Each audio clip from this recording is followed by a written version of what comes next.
আজকে অনেকদিন পর আমি সকালবেলা তাও 6টার মধ্যে আমি ঘুম থেকে উঠে পড়ে রেডি হয়ে গেলাম। ভাবলাম একটু রাস্তা দিয়ে হেঁটে টেটে আসি, কারণ অনেকদিন মাঠেও যাইনি, কারণ আগে খুব মাঠে যেতাম। তারপরে অনেক দিন পর মরাঘাট গেলাম এই সকালবেলা।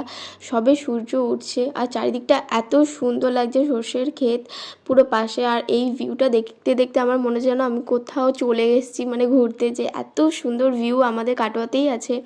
সত্যি মরাঘাটে এরকম ভিউ আমি কোনোদিনও দেখিনি। তারপর একটা নৌকায় উঠে আমি পাগলামি করছিলাম রীতিমতো।